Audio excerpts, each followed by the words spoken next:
Maintenant qu'on a pu voir ensemble cette première vidéo sur Shopify, vous en savez un peu plus au niveau de la data. Et Lifetime.ly est un outil unique et indispensable quand on veut aller plus loin dans le e-commerce, dans l'analyse de données. Vous allez voir comment on peut utiliser chacune des métriques remontées par l'outil. Et il y a vraiment des choses très précises à analyser et très intéressantes. Pour faire simple, Lifetime.ly, c'est un plugin de Shopify et c'est très simple de pouvoir l'installer directement depuis votre interface. Ensuite à ça, vous vous exposez à différents forfaits en fonction de votre nombre de commandes mensuelles. Le forfait le moins cher est à 49 $ pour moins de 1000 commandes. Et vraiment 49 $ pour toute la valeur que ça vous permet de délivrer, c'est très intéressant parce que vous pouvez rapidement passer la barre des 1000 commandes en fonction de votre secteur et en fonction de votre activité, bien évidemment. À savoir que c'est un logiciel que vous pouvez prendre de manière ponctuelle, soit une fois de temps en temps, vous faites une analyse et vous le coupez quand vous en avez plus besoin, ou sinon, vous pouvez le garder de manière récurrente si vous voulez faire une analyse au mois par mois et avoir plus d'informations. Nous, dans notre cas, pour le moment, on l'a utilisé de manière macro, c'est-à-dire on le log,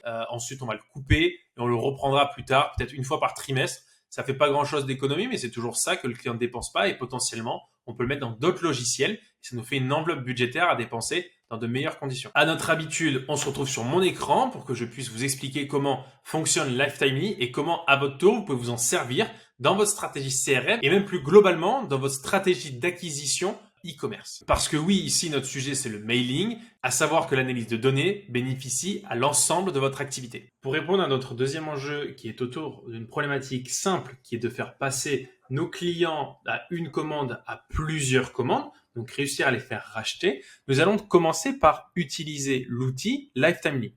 Pour ce faire, on n'a plus qu'à le télécharger. C'est une extension de Shopify. Étant donné que j'ai déjà installé, pour moi c'est très simple de m'y rendre puisque je peux me connecter directement depuis Shopify. Pour vous, il suffira de loguer les deux comptes et puis également, comme on a pu le voir avec le début, de pouvoir paramétrer votre outil pour qu'il corresponde. Vous pouvez passer les premières étapes de paramétrage puisque Lifetime.ly est un outil qui permet à la fois de mesurer ses coûts, son coût d'acquisition, ses coûts marketing, ses coûts de livraison, coûts de produit, pour que ce soit un outil de pilotage complet.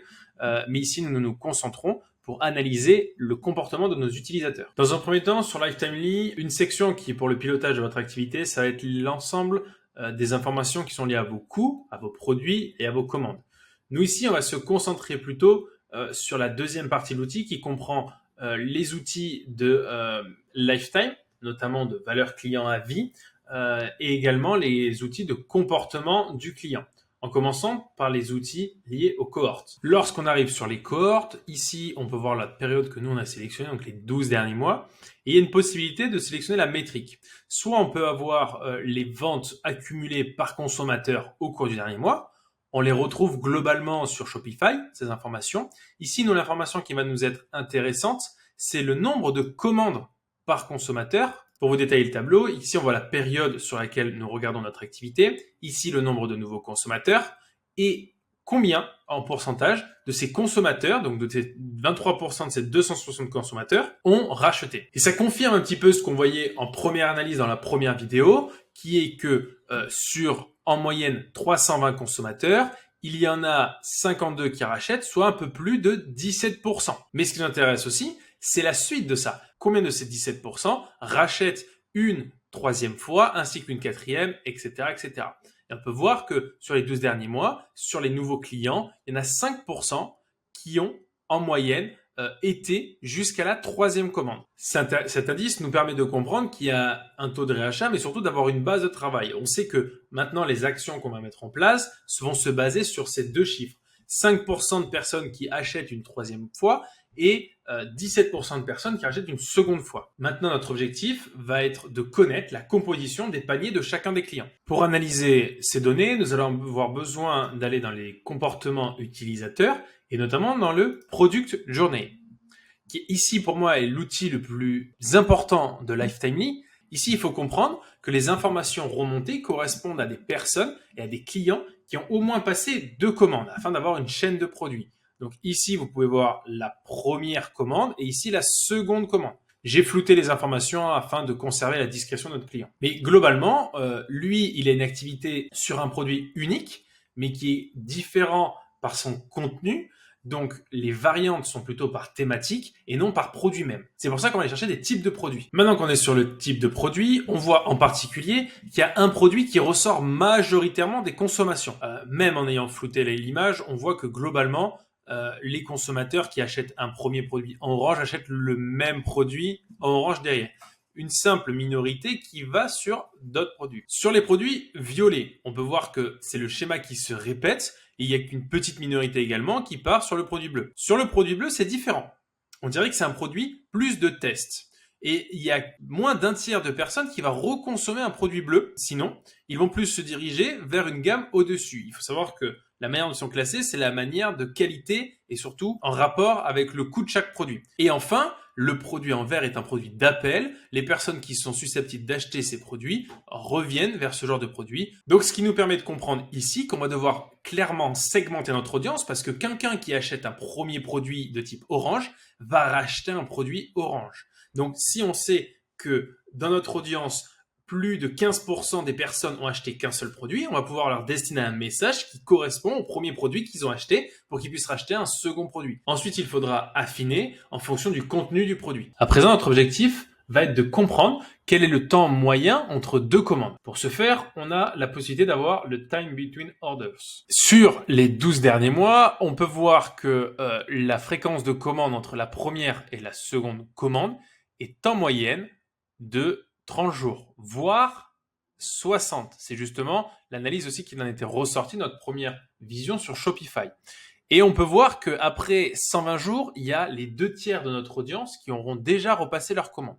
Donc en moyenne, lorsqu'on va faire un email de recommandation, donc qui comprendra potentiellement le même produit acheté que la première commande, il faudra l'envoyer et surtout envoyer ce flow dans une fenêtre de 75 à 80 jours afin de correspondre à notre data. On pourra l'envoyer de plus en plus tôt, puisque comme ça nous permettra de raccourcir cette fenêtre de réachat. Et surtout, on va s'aider de la Predictive Analytics de Klaviyo. Il y a également d'autres informations clés que je connais parce que j'ai pu voir les chiffres. C'est qu'actuellement, sur ce client, pour pouvoir vendre ses produits, on passe énormément par du méta, quasiment exclusivement par du méta, avec un petit peu de Google Ads, notamment avec une campagne Demand Gen. Lorsqu'on passe sur du méta, on a testé une quantité importante de créa, et ces créas, on peut voir qu'en fonction de la créa qui est mise en avant, c'est le produit qui va être acheté derrière. Les gens vont peu visiter le site en profondeur.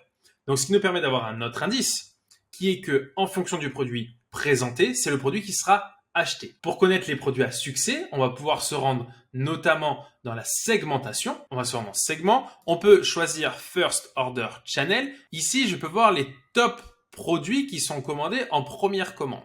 Alors, bien évidemment, moi, je vois les éléments, mais vous, c'est masqué. Ici, on est à plus de 9,7% de consommateurs qui achètent ce produit. Et en seconde commande, on est à plus de 8,5%.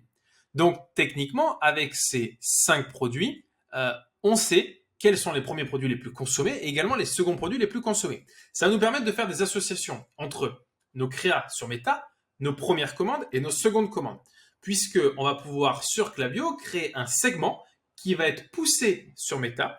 Et on peut dire dans ce segment, si un consommateur a passé en première commande tel produit et qu'on a une créa disponible sur un second produit qui lui correspondrait, alors on peut le pousser en retargeting et l'inciter à aller acheter ce second produit. C'est là où on voit toute la force de Klaviyo et surtout de l'écosystème qu'il comprend avec Shopify, Meta, Google. Comme on vient de le voir, un bon nombre de choses ressortent de Lifetime. Bien évidemment, on n'a pas pu aller dans le détail de chaque feature de l'outil, sinon ça prendrait beaucoup trop de temps. Mais déjà, on peut voir que grâce à ça, ça nous permet d'avoir un point de vue global, mais aussi assez spécifique, donc mixer du macro et du micro pour en sortir une analyse. Qu'est-ce qui ressort de notre analyse ?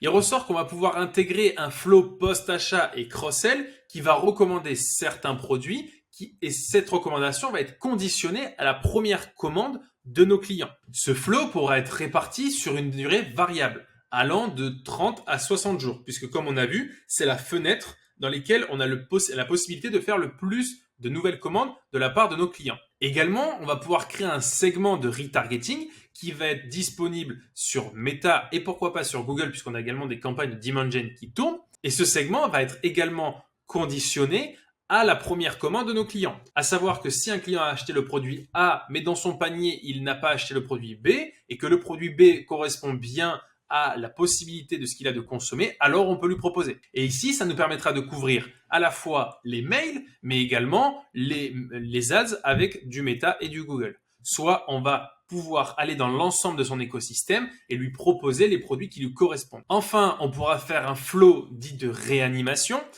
qui va nous permettre de pallier à l'essoufflement de certains clients après leur premier achat. C'est-à-dire que si ces clients n'achètent pas dans la fenêtre qu'on a estimée de 77 jours, en moyenne, on va pouvoir aller les chercher après 90, 120 jours s'ils continuent d'avoir des interactions avec le site ou avec les mails et les créas qu'on peut envoyer sur Meta. Ici, l'importance va être de pouvoir encore une fois délivrer le bon message à la bonne personne au bon moment. Grâce à toutes les informations de base que nous avons, nous allons pouvoir aller cibler précisément chacun de nos clients.